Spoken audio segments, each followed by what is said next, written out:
Hoje eu vou trazer uma mensagem de despertamento para a igreja na questão do contribuir.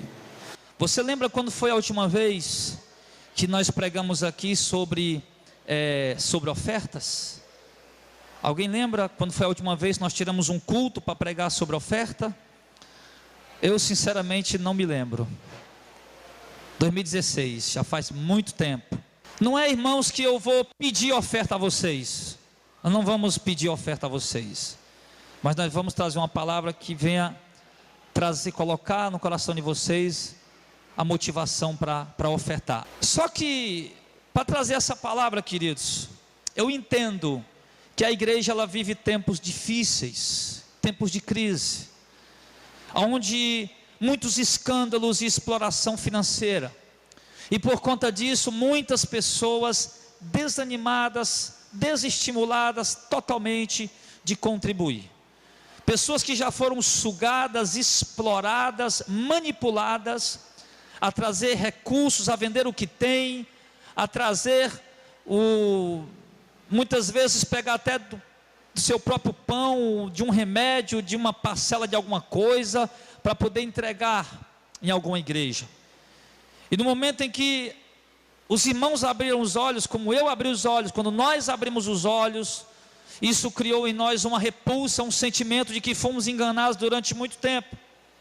E hoje o que acontece é que algumas pessoas preferem dar suas contribuições diretamente a pessoas necessitadas do que entregar na igreja. Alguns dizem: não, eu não vou mais dar dinheiro em igreja, eu não vou mais dar dinheiro em igreja alguma, e eu vou dar minha contribuição que eu poderia dar, vou dar direto para uma pessoa necessitada. Eu compreendo e concordo com essas pessoas. Em alguns países, como por exemplo na Alemanha, que lá existe uma lei do próprio governo, que as igrejas institucionalizadas, as igrejas reconhecidas pelo governo, os membros daquelas igrejas, eles são taxados pelo próprio governo a pagar 10% para aquela igreja. Ele não tem opção. É como um imposto que a gente paga no Brasil, é o imposto do dízimo lá. A pessoa vai pagar seus impostos e ali eles têm ele tem a obrigação de pagar os 10%. Agora ele tem o direito de escolher para onde vai. Em alguns casos já é de fato direcionado à própria denominação a qual ele faz parte. Então as pessoas lá não têm essa opção de dizer se vão querer ou não. No momento em que o nome dele está num hall de membro de alguma igreja, ele é obrigado pelo governo a pagar. Mais ou menos como no século XVI, no tempo de Carlos Magno, quando foi imposto de fato o dízimo na igreja.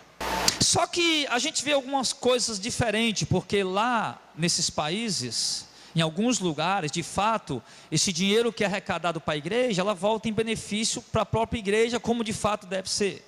Já que no Brasil nós temos uma coisa muito diferente, que as igrejas impõem o dízimo para os seus membros, o governo exige que a igreja seja uma instituição filantrópica, ou seja, que ajude os seus membros, e que não seja uma instituição com fins lucrativos, e aí eles isentam a igreja de imposto. Está vendo? Em outros países eles cobram imposto para a igreja, e aqui a igreja é isenta de imposto. Só que a igreja aqui, que é isenta de imposto, que acumula bilhões, que arrecada bilhões por ano, a maioria dessas igrejas não aplicam, seja dízimo, seja o que for, em benefício de volta para os seus membros. Eu estava falando aqui de manhã e perguntei: você conhece alguma igreja que vende alguma coisa? Quem conhece assim, levante a mão. Fica vendendo alguma coisa? Me diga quem são os consumidores, irmão Rony. Quem são os consumidores dessas igrejas que compram o que eles vendem? Os próprios irmãos. O cara já dá dízimo, é obrigado, já dá oferta, já faz voto, sacrifício, e ainda os líderes não param de programar coisa para vender para os próprios membros que já vivem apertado para sustentar a igreja, comprar o que eles estão vendendo. Mas como vocês sabem, o nosso ministério não trabalha nem de um modo nem do outro. Nosso ministério, embora não seja melhor do que nenhum ministério no Brasil, mas assim como alguns outros ministérios também sérios, Nós não cobramos dízimos e nem falamos mais de dízimo, nem espontâneo, nem voluntário, porque sabemos que isso é passado. Não pedimos mais ofertas, embora na questão de ofertas eu sei que se pedíssemos não tinha problema. Inclusive o Alicélio colocou muito bem hoje que dos elementos que fazem parte de um culto, a pregação, o louvor, a oração e as ofertas. Mas a gente preferiu não pedir, exatamente por conta de tanto escândalo que está rodando por aí.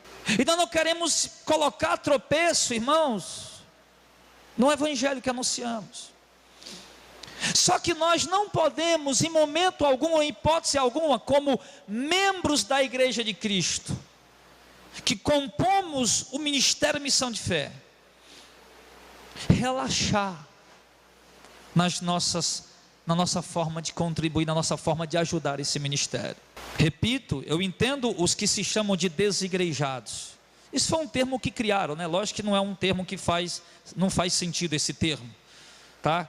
Quando a gente usa ele apenas para identificar aquele grupo, não que a gente concorde com esse termo desigrejado. Mas quando o camarada é desigrejado, que ele não faz parte de nenhuma congregação e ele não quer dar dinheiro para nenhuma igreja, então tudo bem, o cara já não congrega mesmo. Mas se nós fazemos parte de uma igreja e vemos que a igreja tem necessidades, que a igreja precisa de coisas para se manter, precisa de recursos para se manter, precisa de recursos para realizar projetos, precisa de recursos para ajudar os irmãos, para promover a obra missionária, enfim. Então por que eu vou me fechar de ajudar ministérios sérios que verdadeiramente estão comprometidos com a obra de Deus? Eu não posso me fechar para ajudar ministérios sérios que estão comprometidos com a obra de Deus. Então nesta noite, queridos, eu quero abordar com vocês alguns pontos importantes sobre a questão do contribuir. E para isso nós vamos pegar um modelo que está em 2 Coríntios capítulo 8, 2 Coríntios capítulo 9, por gentileza abra nesses dois capítulos. Uma hora nós vamos estar no capítulo 8, outra hora no capítulo 9, uma hora no versículo lá na frente, outra hora no versículo atrás, porque é uma mensagem textual, não propriamente expositiva, porque se fosse positiva era diferente, mas eu preferi trazer textual, e por isso que eu não respeitei as ordens dos versículos na sequência, porque quando você vai pregar uma mensagem textual, de acordo com as técnicas da homilética, você não tem a obrigação de seguir a sequência dos versículos, você tem que seguir a ordem do assunto e não a sequência dos versículos. Então, dentro dos pontos que eu quero abordar com a igreja essa noite, os pontos importantes sobre a contribuição financeira que é necessária, que nós precisamos nos despertar, nós precisamos acordar e precisamos não permitir, deixar que o nosso coração se endureça, como o coração de muitos está endurecido. Eu mesmo já dei R$900 para o Silas Malafaia, naquela Bíblia que ele estava vendendo com o Morris Cerulo. Não me lembro que ano foi, acho que uns 15 anos atrás. Morris Cerulo estava lá falando, olhando para a tela com tanta convicção, e eu, como era um herege atordoado naquela época, e vendo aqueles homens como homem de Deus, deu um jeito para arrumar R$900, até apertado eu estava. Eu lembro da minha esposa, eu estava doido. E eu dizendo que ela não era porque ela não cria. Peguei os R$900, dei para o Silas Malafaia. E dali meu irmão mandou uma Bíblia para mim, que ainda hoje está lá em casa. Não toquei fogo, porque afinal de contas é a palavra de Deus. Mas os livros dele que eu tinha tudinho, eu roguei no monturo. Roguei, botei lá para ali para o lixo, botei nas caixas, leva para o lixo isso aí. E aí eu fiquei imaginando, Morris Cerulo veio lá dos Estados Unidos aqui para o Brasil, juntou-se com Silas Malafaia, usaram das técnicas psicopersuasivas, conseguiram seduzir milhares de pessoas, arrecadaram milhões de reais, e ali sentaram-se para repartir o bolo. Você acha que não? Nós somos meninos. R$900 cada bíbliazinha daquela, 10 bíblias vendidas daquela que ele disse que era oferta, né? Mas vendida, 10 bíblias vendidas a R$900 dá quanto, irmão? Quanto? Eu acho que dá 9 mil, né, irmão Jorge? 9 mil. 100 bíblia, 900 mil, 90 mil. 1000 bíblias, 900 mil. Meu irmão, apuraram milhões. Dali eles sentaram, no mínimo, eles sentaram e fizeram a divisão do bolo, no mínimo. Estou supondo aqui porque eu não vi. Mas o Morris Cerulo não ia fazer um negócio daquele de graça nunca, nem o Silas Malafaia e nem a organização deles. Ali no mínimo foi uma porcentagem para o Malafaia, outra porcentagem para a organização do Malafaia, outra porcentagem para o Morris Cerulo. E as promessas que eles prometeram de se cumprir na vida de quem fizesse, ainda hoje eu estou por esperar esse cumprimento. Como também dei dinheiro na igreja do R.R. Soares, a Igreja da Graça, como também dei dinheiro na Igreja Universal, na Igreja Mundial. Talvez alguns aqui também deram, né? Mas hoje, irmão, nós estamos livres disso. Então, o meu coração, irmãos, eu me senti lesado, eu me senti enganado. Mas isso não pode, irmãos, fazer com que o meu coração se endureça hoje, que eu conheço a verdade e faço parte de um ministério que prega a verdade. Isso não pode endurecer o meu coração de ajudar o ministério que eu faço parte, amém? Não, pastor, mas eu prefiro ajudar abrindo a porta para os irmãos entrar, amém. Que bom que você prefere ficar lá fora abrindo a porta para os irmãos entrar, recebendo de um por um. Mas se todo mundo, não, pastor, eu prefiro, não vou dar dinheiro não, mas eu prefiro levar as cadeiras na cabeça, amém, glória a Deus. Não, pastor, não vou ajudar financeiramente não, pastor, mas eu vou limpar os microfones, amém, glória a Deus. Mas você imagina, se todo mundo inventa de fazer alguma coisa para não ajudar financeiramente, aí o que é que vai acontecer? É claro, irmãos, que a oferta não se restringe apenas em contribuições financeiras. Nossa oferta ela é dada a Deus de várias formas, de várias maneiras. O nosso serviço, o nosso trabalho, mas também de uma forma essencial e fundamental, as nossas contribuições financeiras. Então, dos pontos que eu quero abordar com a igreja essa noite, sobre esse tema, primeiro, é que de acordo com Paulo, todos devemos contribuir de coração, com amor e com alegria. 2 Coríntios 9:7 diz assim: cada um contribua segundo propôs no seu coração, não com tristeza ou por necessidade, porque Deus ama quem dá com alegria. Esqueci de dizer que esses textos que nós estamos lendo aqui, irmãos, para que depois ninguém venha dizer que eu estou distorcendo a escritura, é um texto que nós tomamos como modelo, que nos ensina a contribuir. E o que é que estava acontecendo aqui? Uma seca na Judeia, não choveu durante algum tempo, os irmãos começaram a passar necessidades financeiras na Judeia, a igreja da Judeia estava passando necessidade financeira, e Paulo, ele foi avisado disso, ele começou a fazer coletas, pedidos, irmãos, nas regiões da Galácia.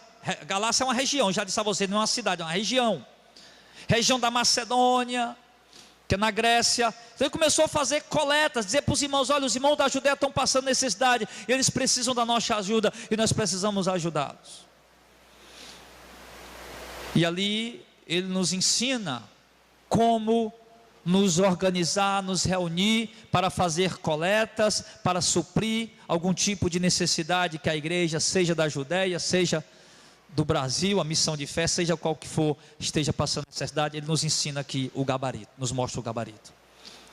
E a primeira coisa que ele nos ensina é que cada um deve contribuir de acordo com o que você mesmo propõe no seu coração, não por coerção, não por imposição. Não é o líder que estabelece o valor, o limite, não por obrigação, mas é você mesmo quem coloca em seu coração o propósito de ajudar com o valor que você deseja ajudar. E em seguida ele diz que essa contribuição que eu coloquei no meu coração, o valor determinado que eu vou dar, precisa ser feita, embora ele diz que ele apresenta a necessidade. Observe que eu falei que Paulo apresentou uma necessidade. Irmãos, existe uma necessidade, os irmãos da Judeia estão passando privações, precisam da nossa ajuda, mas Paulo ele diz que nós não devemos ofertar, contribuir, dar a nossa ajuda, simplesmente porque sabemos que existe uma necessidade. Precisa saber que existe necessidade? Precisa, mas ao saber que existe a necessidade, eu não vou contribuir simplesmente porque há uma necessidade, mas vou contribuir por amor de fazer parte, de ajudar que aquela necessidade seja suprida, mas por amor. Eu ouvi que há uma necessidade na igreja, então eu soube que há uma necessidade na igreja, então meu coração se encheu de amor, de compaixão, de fazer algo pela igreja, entendeu? É como quando você vê um irmão, sei lá, está com a camisa rasgada, Rapaz, o irmão está com a camisa rasgada, é porque ele não está podendo comprar uma camisa. E você percebeu a necessidade. E então teu coração se move de amor, de compaixão, e você compra a camisa e dá para o irmão. Entendeu aí o que eu estou querendo dizer? Entendeu agora, né? Então nós sabemos que a igreja apresenta a necessidade. Eu soube que há uma necessidade, então eu, movido de compaixão pela igreja a qual eu faço parte, pela congregação com a qual eu me reúno, pelas necessidades dela, então movido de amor, com alegria, eu dou a minha oferta. E ele diz, então, que Deus se agrada daquele que dá com alegria.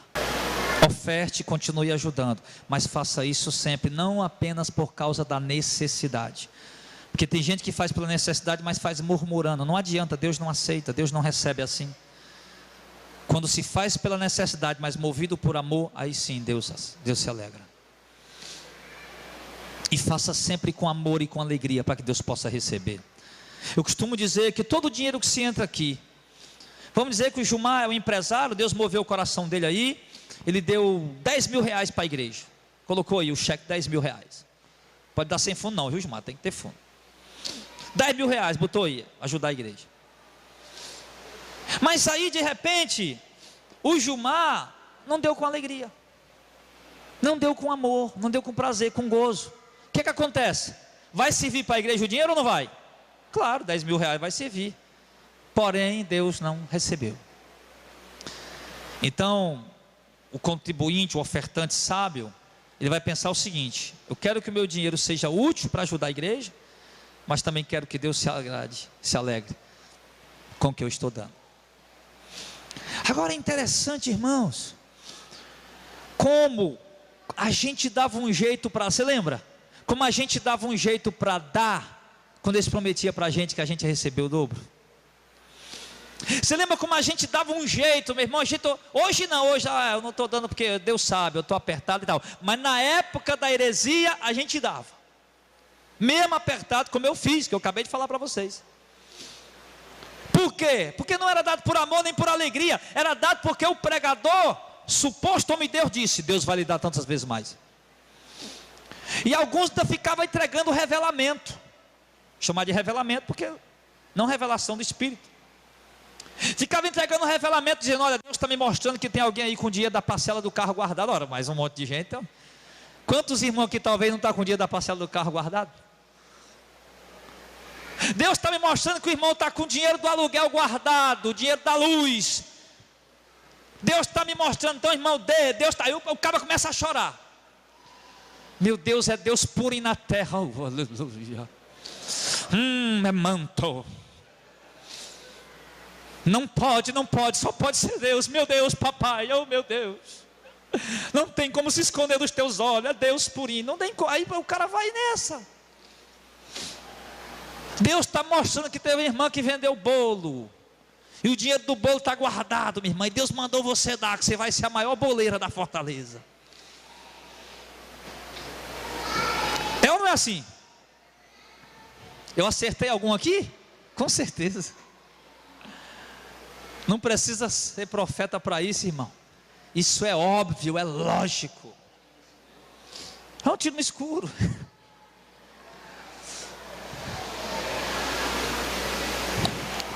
Então as pessoas dão.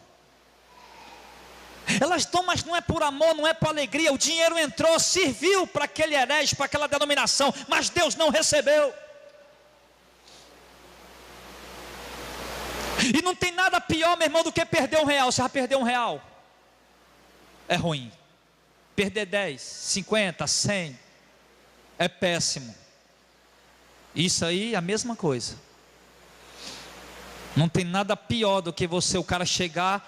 Outro dia a minha esposa estava fazendo um curso ali, e a professora dela desceu na parada do ônibus. O cara chegou rapidinho de moto. Olha, minha senhora, ele pegou um celular, mostrou para ela, tirou de dentro de uma meia, Mostrou para a professora: olha senhora, esse celular aqui, olha, tal, ele vale R$ 900, e rapidinho aqui, eu estou dando aqui por R$ 200, porque eu estou aperreado, meu filho tem que comprar o leite, não sei o quê, papapá. Aí ele foi, e ela não queria, tudo bem, não sei o quê, ele convenceu ela rapidinho, deixou nela respirar, né, para pensar, e ela disse que só tinha os R$ 100 ali na carteira, tudo bem, eu dou pelo dinheiro. Quando ela enfiou para pegar na carteira, ele guardou o celular que ele tinha, puxou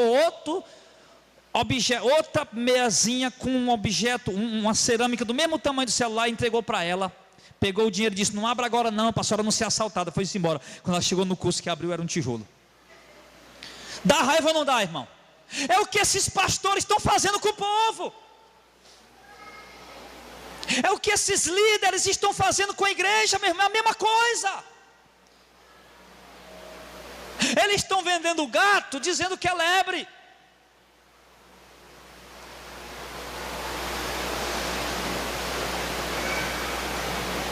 Estão trocando 6 por meia dúzia. E as pessoas estão dando. Porque no coração das pessoas hoje, irmão, não existe mais amor.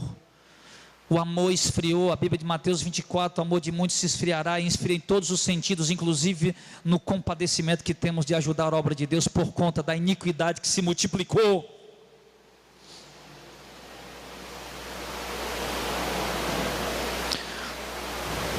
Depois ele diz que a contribuição não deve ser dada com avareza. 2 Coríntios 9, verso 6, volta um versículo e diz: digo isso, que o que semeia pouco, pouco também ceifará, o que semeia abundância, abundância também ceifará. Paulo está usando a linguagem da agricultura para descrever exatamente o contrário do que os pastores têm ensinado. Porque os pastores têm olhado para o empresário e diga: dê R$ 1.000, para o empresário é fácil. E ele olha para o pobre do mesmo jeito e diz: dê R$ 1.000 também, para o pobre é difícil. E eles usam esse texto exatamente contrário: quem planta muito, colhe muito, quem colhe pouco, colhe pouco. Mas o que Paulo está dizendo aqui é que o meu muito, por exemplo, é de acordo com as minhas posses. Se o muito que o empresário pode fazer pela obra é R$ 1.000, amém. Se o muito que um pobre pode fazer pela obra é R$ 2, amém. Deus vê do mesmo jeito. Porém, ele diz aqui: não deve ser dado com avareza. É isso.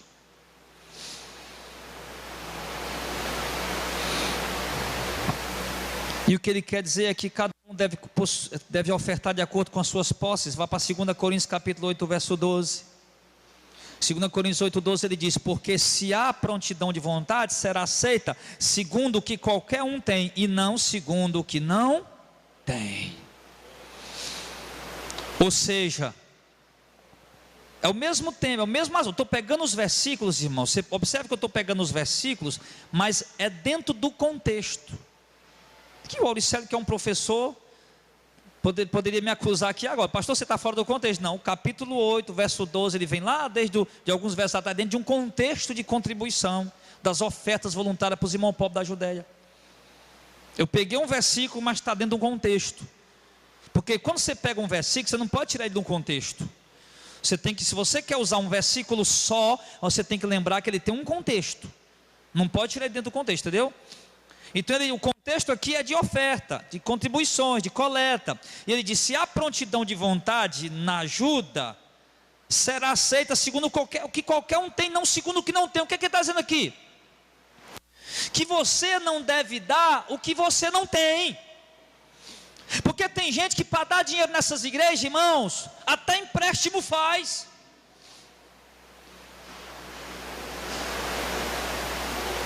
Ouvindo uma rádio de Fortaleza que estava construindo aí um mega templo lá para a banda do Eusébio, teve uma mulher que disse que pegou um dinheiro lá escondido do marido dela e tirou lá para poder dar para a igreja. E os homens lá da rádio dizendo: é de Deus, é de Deus. Oh. É de Deus nada. Ela estava dando o que ela não tinha. Você vai pedir para o coitado do irmão dar o dinheiro da luz que está guardada, o dinheiro da parcela da prestação da faculdade, o dinheiro da parcela do carro que ele está guardando para pagar o carro. Para quê? Para poder vir tomar o carro dele, vir a companhia de energia e cortar a luz dele. Você está obrigando, coagindo a pessoa a dar o que ela não tem. E o texto diz que você não dê o que você não tem, você dê só baseado naquilo que você tem. Ele diz: será aceito segundo o que qualquer um tem condição de dar. É aquilo que eu falei agora há pouco. Deus não olha para volume, quanto você deu. Deus olha para o que cada um pode fazer. E acabou. E o quarto ponto, embora Paulo mostre a importância de contribuir, ele ensina que não se deve ofertar com tristeza ou apenas pela necessidade que foi apresentada, que eu já juntei no começo logo essa aqui, já falei para vocês. E o quinto ponto, ele também ensina que independente da situação financeira de cada um, a contribuição deve ser dada com generosidade.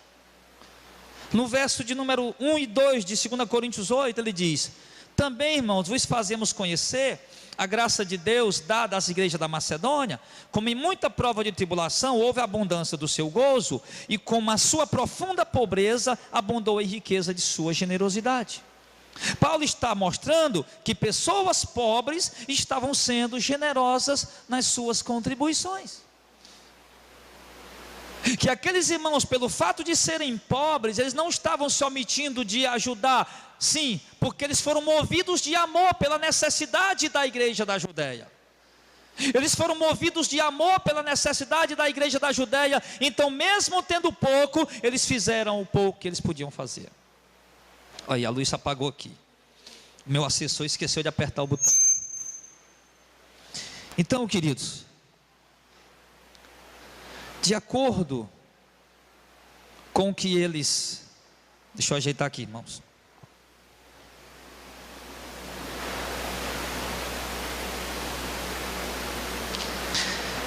De acordo com a pobreza deles, mas eles davam de acordo com o que eles podiam fazer.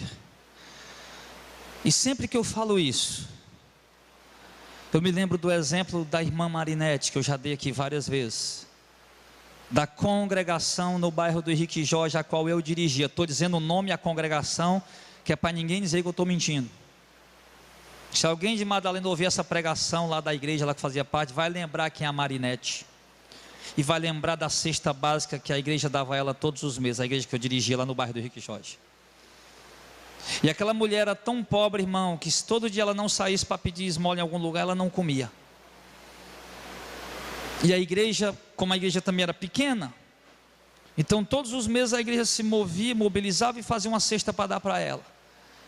E o que me surpreendia, sabe o que era? Você lembra?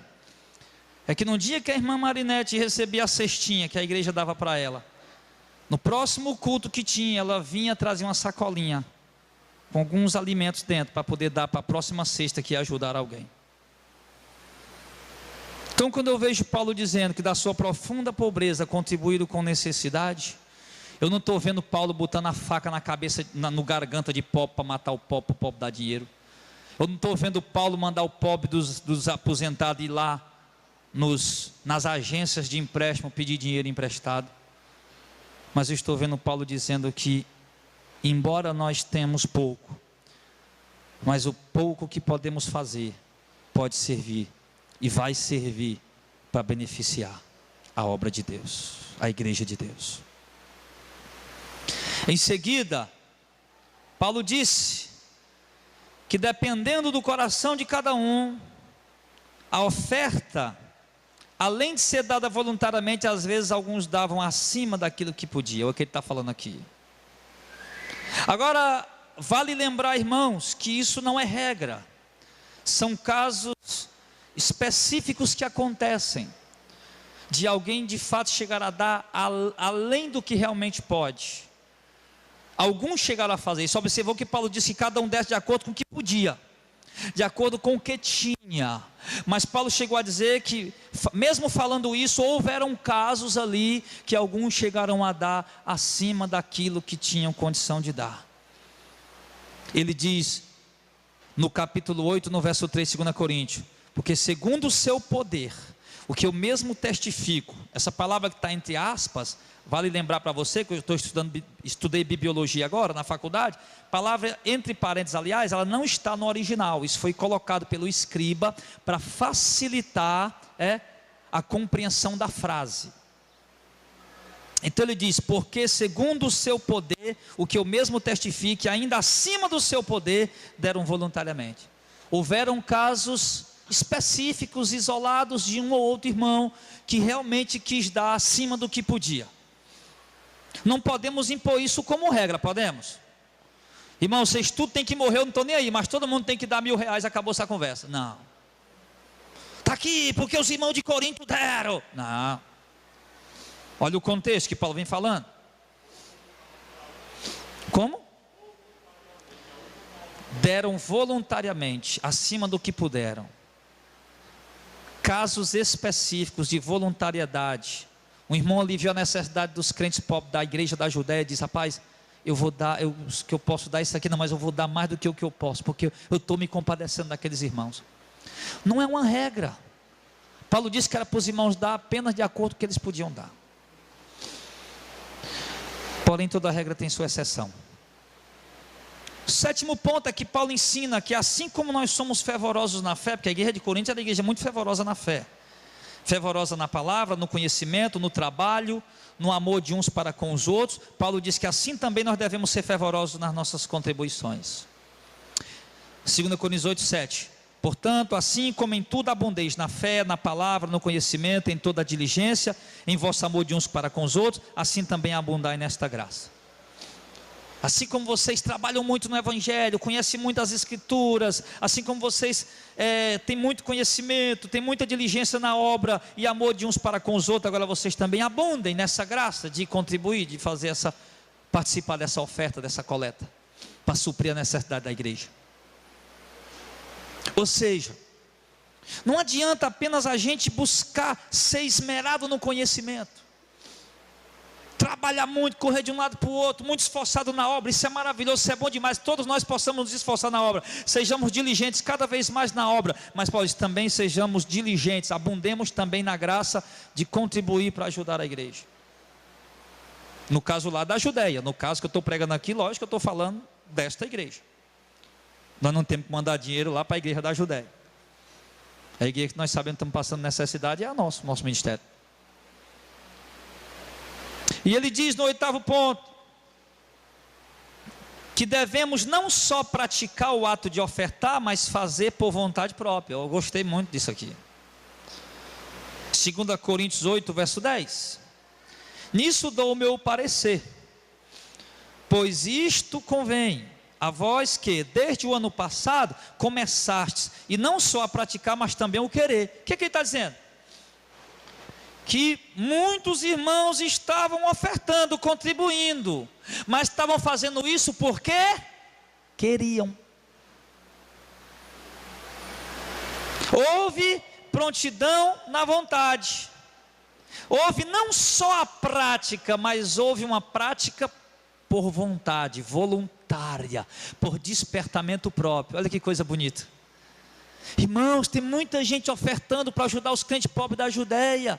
Eles estão praticando a oferta, muita coleta lá. E o melhor é que eles estão fazendo isso por querer, por vontade.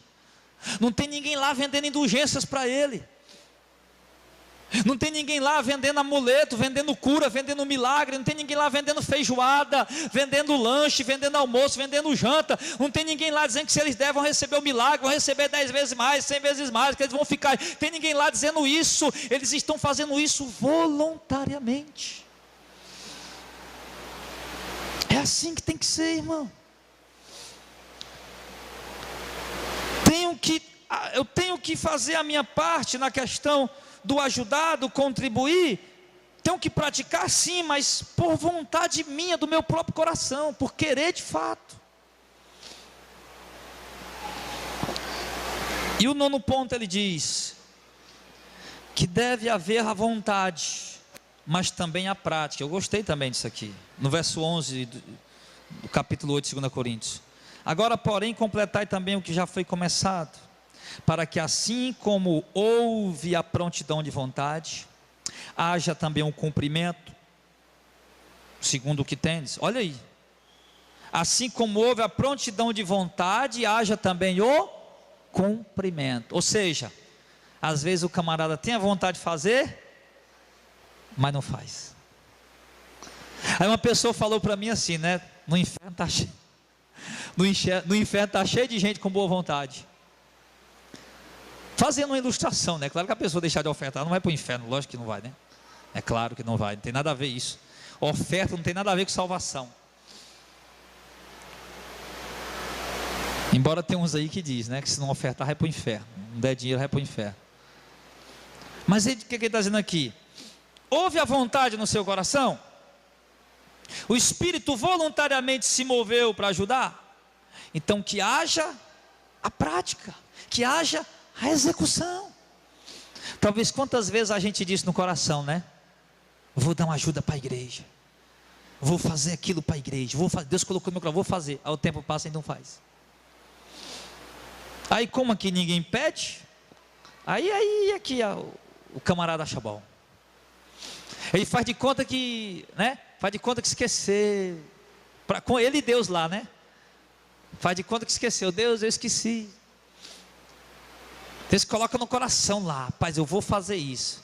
Deus colocou no meu coração, eu vou fazer isso, para a igreja, para a obra, papapá, ppp, fica no campo da vontade e não há execução. A pessoa faz de conta que esquece, mas não esquece. Então Paulo está dizendo aqui, deve haver a prontidão de vontade? Sim, mas deve haver também um cumprimento, porque só vontade, irmão, de fazer, não paga água, não paga luz, não paga aluguel, não paga despesa do ministério. Todos nós estamos com vontade de ajudar, mas ninguém ajuda. Um exemplo, né? Claro que os irmãos estão ajudando. Todo mundo está com vontade de ajudar, mas ninguém ajuda e pagou as contas. Ô Auricélio, eu vi que você estava precisando de uma cesta básica, eu fiquei com tanta vontade de dar, mas não dei. Não resolveu nada, irmão. Pastor, eu vi que a guerra estava precisando disso. Eu vi lá quando o senhor falou, a guerra estava precisando de sei o que, de pagar aluguel, sei o que, de pagar aluguel, de pagar uma despesa que tinha. Eu tive vontade de ajudar, mas não fiz. Não ajudei. Foi mesmo, irmão. Paulo está dizendo aqui, não adianta só ter vontade, não vai resolver nada. Ô Paulo, vem cá Paulo, manda dizer lá para os irmãos da Judéia, que eu, o irmão Jardel Fernandes, queria mandar uma ajudinha para eles, mas eu não vou, vai ficar para outra vez, não vai não. Paulo está dizendo, não, ouve a vontade, então faz. Amém? Irmão, nós temos o Espírito Santo ou não temos? Se Deus coloca no meu coração alguma coisa, Deus coloca no meu coração assim, alguma coisa, pai, faça isso assim pela Lia, um exemplo, faça isso assim pela Lia, e não, tem um Espírito Santo, estou sentindo esse desejo, eu creio que é Deus que está pedindo para fazer alguma coisa por ela, de certo ela deve estar precisando. Então quando eu entendo que um crente, um de vocês, um de nós que fazemos parte desse ministério, sentimos no coração um desejo de fazer algo pela obra, às vezes até mesmo sem saber o que está acontecendo, é porque realmente Deus está querendo lhe usar para suprir aquela necessidade, amém? Então, queridos, então é importante a igreja analisar isso, e umas coisas muito importantes que eu quero falar aqui rapidamente, que estava na conclusão, mas eu vou pular aqui, depois que der tempo eu volto. É que primeiro, algumas coisas importantes sobre a oferta, sobre contribuição, que oferta é dada não para pesar no bolso dos irmãos, mas para que seja suprida a necessidade da igreja. 2 Coríntios 8, 13 e 14, ele diz assim, 2 Coríntios 8, 13 e 14, não digo isso para que os outros tenham alívio, vocês tenham opressão, mas para que haja igualdade nesse tempo presente, a vossa abundância supra a falta dos outros, para que também a sua abundância supra a vossa falta, e assim haja igualdade. Então o que ele está dizendo? Não se pede oferta, a igreja não pede oferta, a igreja não fala, nós estamos precisando, irmão, para pagar isso ou aquilo outro, não é para colocar peso em cima dos irmãos, é como Paulo dizendo aqui, é para que seja suprida a necessidade. É que o ato de ofertar também prova a sinceridade do amor de cada um de nós. 2 Coríntios 8, verso 8. Não digo isso como quem manda, mas para provar, pela diligência dos outros, a sinceridade da caridade de vocês. Olha aí. Então Paulo está dizendo, essa oferta que nós estamos pedindo, que nós estamos coletando, tem o propósito de provar a sinceridade do amor de cada um. Se realmente o amor que eu tenho pela igreja, que eu faço parte, é sincero. É como às vezes eu digo, irmãos, e falei isso várias vezes. Tem tanta gente que acha a gente no YouTube, na internet. Meu Deus, essa igreja prega a verdade. Essa igreja prega a verdade. Eu nunca vi uma igreja pregar a verdade como essa. Olha a pregação do Gilmar. Olha aí a pregação do Alice. Olha aí a pregação do pastor Ardel. Que maravilha, meu Deus, eu fui liberto, salvo. Deus abriu meus olhos, me resgatou do engano, amém, glória a Deus, aleluia. Mas cadê a prova? Como Paulo disse aqui, cadê a prova da sinceridade do nosso amor para essa obra? Sabendo que essa obra tem tanta necessidade como qualquer igreja. Essa obra tem compromissos, tem necessidades. E só bater palma não resolve. Isso aqui, meu ato de contribuir prova a sinceridade do amor que eu tenho, da minha caridade. Então logo não adianta apenas elogiar, falar bem. A sinceridade do meu amor que eu tenho para com a obra é ver a necessidade dela e fazer alguma coisa financeiramente para ajudar. Outro ponto é que o zelo de alguns em ofertar estimula outros a fazer o mesmo. 2 Coríntios 9, verso 1 e 2. Quanto à administração que se faz a favor dos santos, não necessito descrever-vos, porque bem sei a prontidão do vosso ânimo, da qual me glorio de vós, para com os macedônios, que a Acaia está pronta desde o ano passado, e o vosso zelo tem estimulado muitos. Paulo está dizendo, olha, o zelo que vocês estão tendo, eu estou me gloriando aqui nas igrejas da Acaia, aqui na Macedônia, que vocês estão preparados aí, e o zelo de vocês tem estimulado outras pessoas a ajudar também. Então a minha prontidão em ofertar, estimula outras pessoas a fazer o mesmo. Outro ponto importante, é que de acordo com Paulo, o cristão que não oferta envergonha a igreja a si próprio. 2 Coríntios 8, 3 e 4. Porque segundo o seu poder, eu mesmo testifico, ainda acima do seu poder deram voluntariamente, pedindo-nos com muitos rogos a graça e a comunicação desse serviço que se fazia com os santos. Não, eu acho que eu errei. Rapaz, sempre eu tenho que errar algum versículo. Não, vamos ver se é o 9, 2 Coríntios 9, 3 e 4. Mas enviei esses irmãos para que a nossa glória acerca de vós não seja vã nessa parte, para que, como já disse, possais estar prontos, a fim de, se acaso os macedônios vierem comigo e vos achar despercebido, não nos envergonhemos nós, para não dizer a vós deste firme fundamento de glória. O que Paulo está dizendo aqui? Se os macedônios chegarem aí, eu já disse que vocês estão prontos, se eles chegar aí e não ver que vocês ofertaram, que vocês deram as contribuições, eu vou me envergonhar, porque eu falei bem de vocês na igreja, eu vou me envergonhar para dizer que na verdade é vocês quem vão passar vergonha. Paulo está falando. Aí como é que pode, Auricélio? A igreja que prega o dízimo não é obrigatório, a igreja que prega que oferta não é obrigatório, a igreja que parou de pedir oferta, que espera oferta voluntária, quebrou, fechou as portas, está congregando no meio da rua. Que vergonha! É vergonha para o pastor Jardel, como Paulo está dizendo aqui. Vou me envergonhar porque falei bem de vós, mas na verdade a vergonha é de vocês, Paulo está falando. A vergonha vai ser minha. Um exemplo aqui, vamos dar um exemplo. Não que isso vai acontecer, que não vai acontecer em nome de Jesus, né? Mas você acha, irmão, deixa eu dizer para você, se por acaso, um exemplo, que a Kombi da igreja está paga, graças a Deus está com 1000 anos, né, que ela está paga, mas vamos dizer que nós estamos pagando a Kombi da igreja, pagando a cômoda da igreja, a cômoda é da igreja, não é minha, a cômoda da igreja, a igreja está pagando a cômoda da igreja. Aí de repente nós não conseguimos mais pagar a cômoda da igreja. 1 mês, 2 meses, 3 meses, 4 meses, 5 meses, 1 ano, o banco vem e toma. Aí ia ser vergonha para mim? É minha obrigação pagar a cômoda da igreja? Ia ser vergonha para quem? Para nós. Aí os hereges já está lá o quê? Bem feito, esse é a mão de Deus, está pesando nele. É a mão de Deus, está pesando nele, vai acabar com o ministério dele. E Paulo está dizendo aqui, eu falei para os irmãos da Macedônia que vocês já estavam prontos, mas os irmãos, por isso que eu mandei os outros ir na frente, para ver se vocês estão prontos mesmo, para lembrar vocês, porque senão os irmãos da Macedônia vão chegar aí e ver que vocês não estão prontos e eu vou passar vergonha. Mas na verdade a vergonha não é minha, a vergonha é de vocês, Paulo está falando. Então, em outras palavras, Paulo está dizendo que o cristão que não oferta, ele envergonha a igreja e a si próprio. Todas as ofertas devem ser testemunho de bênção da parte do cristão para com a igreja, não por avareza. É o 2 Coríntios 9, verso 5.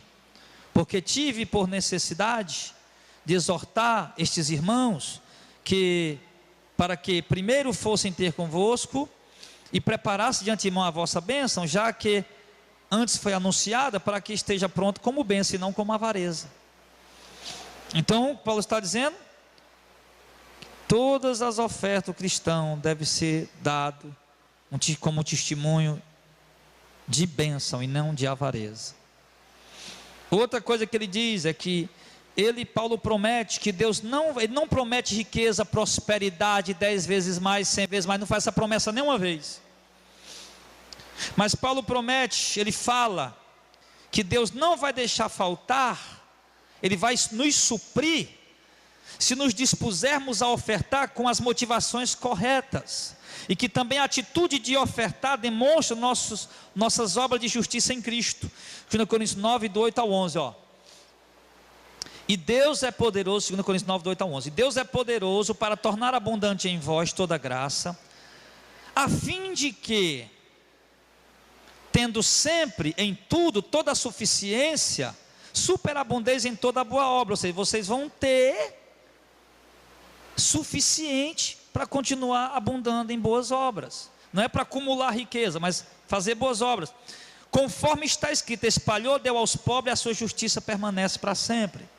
Ora, aquele que dá semente ao que semeia e pão para que come, também multiplicará a vossa sementeira e aumentará os frutos da vossa justiça. E em outras palavras, eu entendo que ele está falando que Deus não vai deixar que nós íamos passar necessidade, pelo fato de eu ter ajudado a igreja, e nisso ainda Deus vai acreditar frutos de justiça, ou seja, as manifestações dos frutos do Espírito Santo na minha vida. Não é que eu vou fazer isso para poder comprar a bênção de Deus, eu vou fazer isso como fruto já da presença de Deus na minha vida, para que em tudo enriqueçais para toda beneficência, a qual faz que por nós se dê graças a Deus.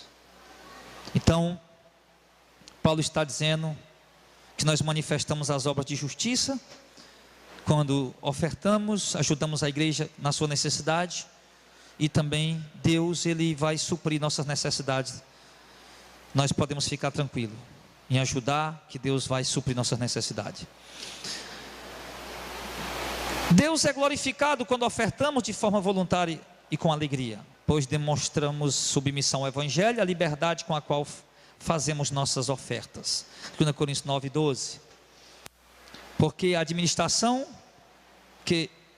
desse serviço não só supra a necessidade dos santos, mas também redunda em muitas graças a Deus, que se dão a Deus, visto que na prova dessa administração glorificam a Deus pela submissão que confessam quanto ao Evangelho de Cristo, e pela liberdade de vossos dons para com Ele e para com todos. Os dons que ele está falando aqui, não é os dons espirituais, mas os dons, ele está falando dos bens materiais.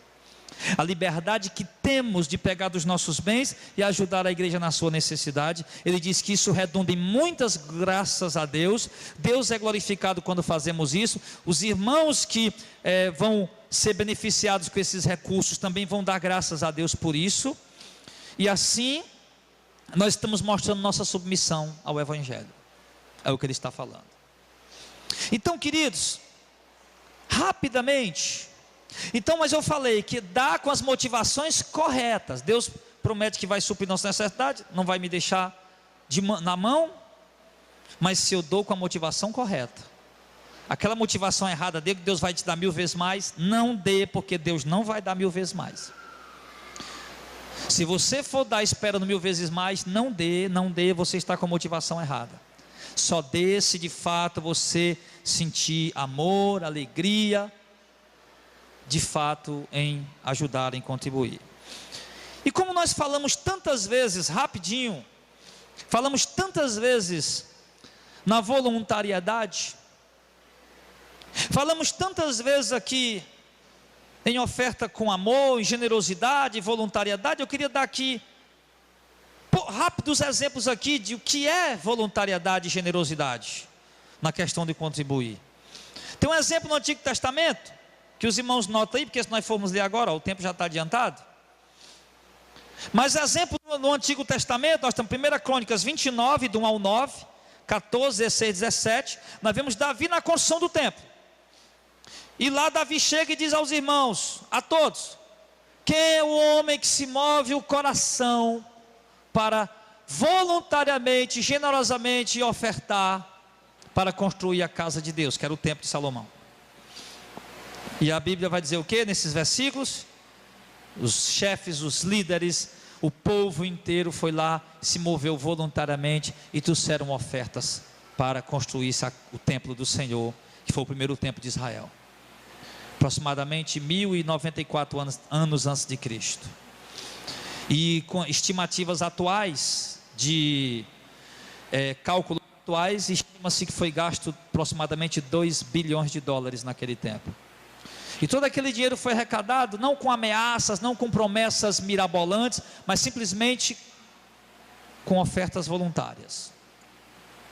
Outro exemplo muito bonito, que eu acho interessante, é em Êxodo 35, verso 4, 5, do 20 ao 22 e o 29.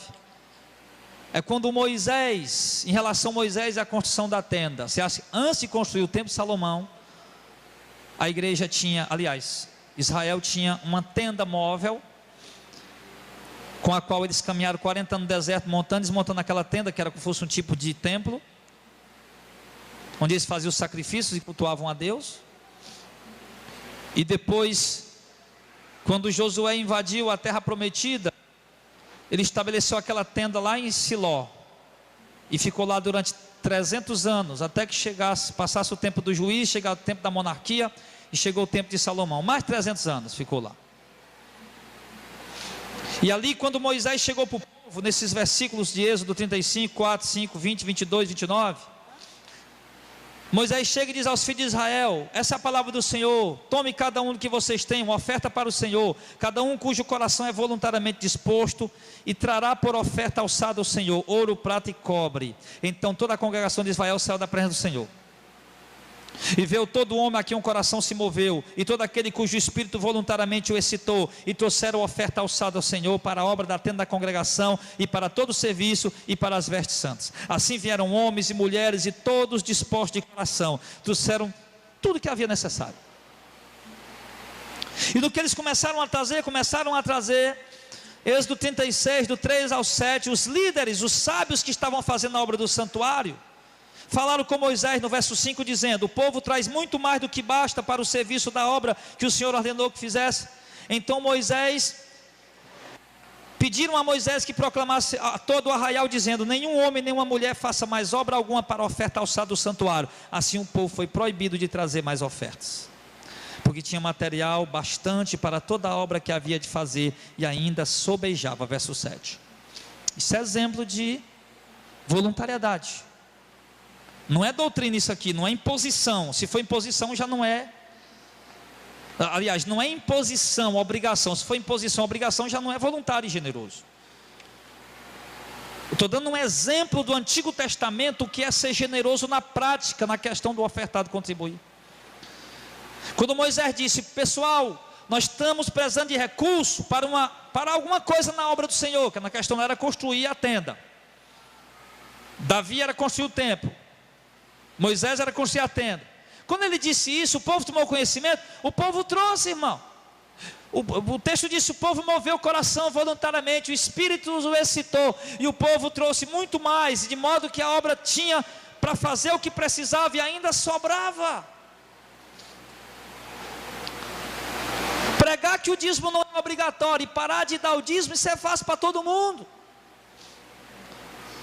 Mas pregar a oferta voluntária e generosa, que também é bíblico, aí será que nós vamos cumprir? Nós cumprimos piamente a doutrina que diz não é obrigatório. Não, então não dou mais o dízimo. Mas será que vamos cumprir piamente também a palavra de que devemos ser voluntários, espontâneos e generosos em contribuir? Eu creio que do jeito que cumprimos piamente a exortação de não dar mais o dízimo, também devemos cumprir com sinceridade e com verdade a exortação de que devemos ofertar com voluntariedade e generosidade. E para encerrar, o último exemplo é o exemplo neotestamentário, em Atos 4, 34, 37, não havia pois entre eles necessitado algum, porque todos que possuíam propriedades ou casas, vendendo-as, traziam o preço do que foi vendido e depositaram aos pés dos apóstolos, e repartia-se a cada um, segundo a necessidade que cada um tinha. Então José, cognominado pelos apóstolos de Barnabé, que traduzido é filho da consolação, levita, natural de Chipre, possuía uma propriedade, vendeu, trouxe o preço e depositou aos pés dos apóstolos. Todos os irmãos que possuíam bens vendiam suas propriedades e traziam aos pés dos apóstolos, e eles repartiam cada um de acordo com a necessidade, ou seja, supriam a necessidade da igreja. Eu não estou dizendo que você tem que vender o que você tem e trazer e colocar aqui aos nossos pés. Não precisa vender o que você tem, mas pelo menos devemos usar de um pouco o que temos, já que eles vendiam o que tinha como generosidade e traziam. Eu não vou vender o que eu tenho e trazer para a igreja.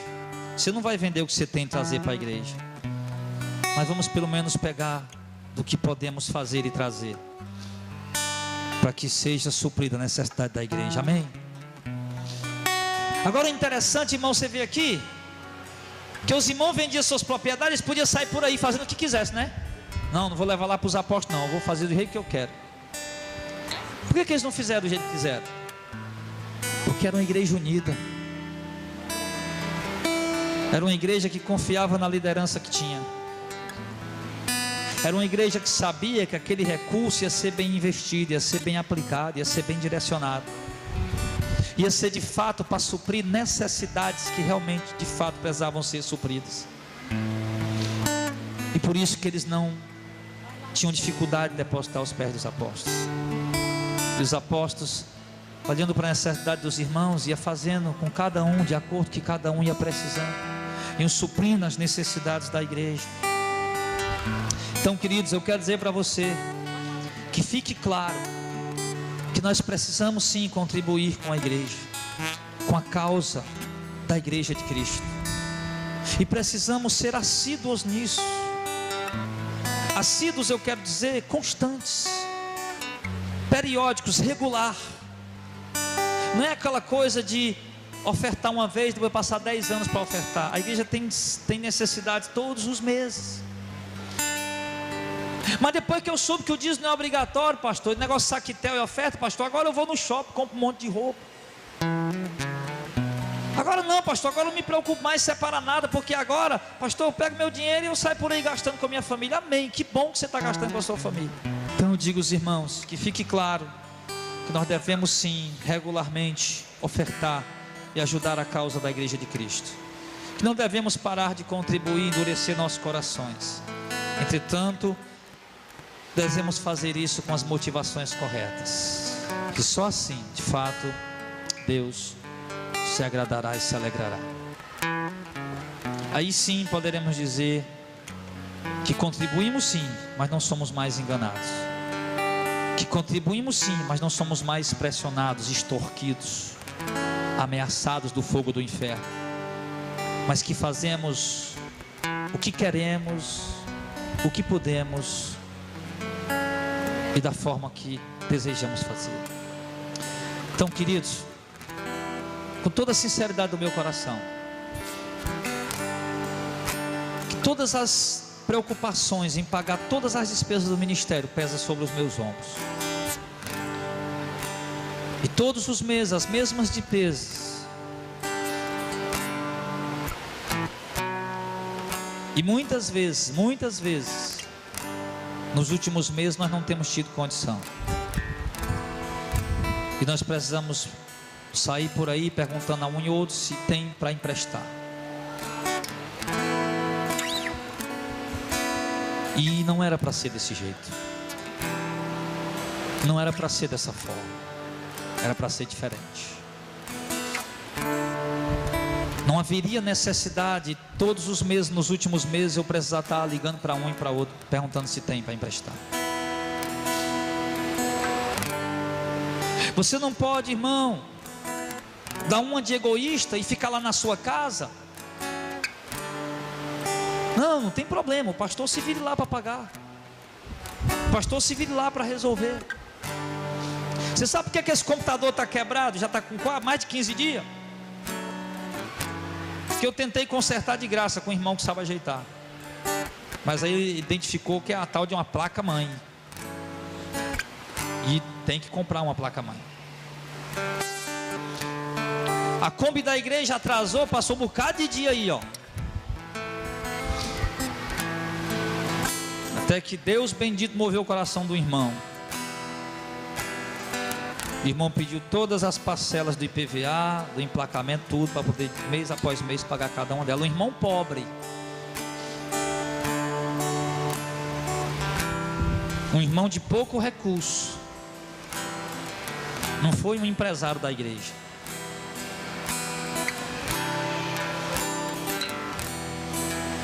Aí às vezes eu fico vendo, falando logo tudo que tem que falar. Quem ficar com raiva fica. Mas eu fico vendo os próprios irmãos que o Gilmar vai buscar sempre na Kombi. Busca aqui, busca ali, busca acolá. Que depende da Kombi, precisa da Kombi. Será que algum deles se moveu alguma vez? Gilmar, a Kombi está atrasada aqui, pega aqui R$2 para ajudar lá, Gilmar. Gilmar, não posso fazer muito não, mas Gilmar, ajuda a pagar o IPVA da Kombi lá, pega R$2 aí. Aí o outro chega lá, Gilmar, não posso dar muito não, está aqui R$10, está aqui 20, está aqui 50, para ajudar a pagar o IPVA da Kombi todo mês. Pô, será que fizeram isso? Eu não sei. Eu acho que não, porque foi preciso alguém se levantar e fazer.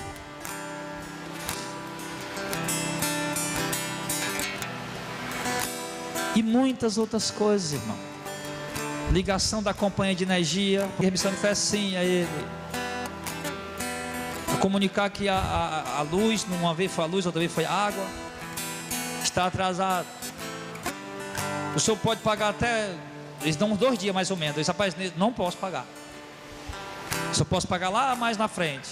Mas tudo bem, o importante é que o senhor não deixe somar 2 papel, sei lá, um negocinho. E aí vai, meu irmão, e daí vai. Então não era para isso acontecer. Não era para ser dessa forma, não era para ser dessa maneira.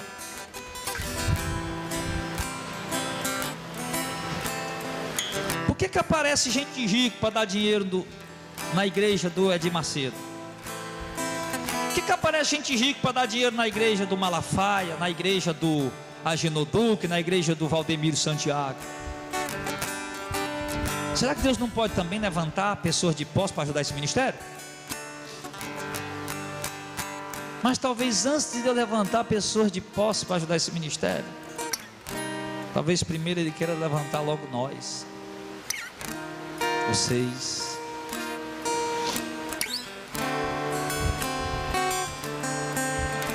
Porque, queridos, não é obrigação, mas é dever nosso, fazendo parte desse ministério, sustentar. Creio que mais claro do que isso não pode ser.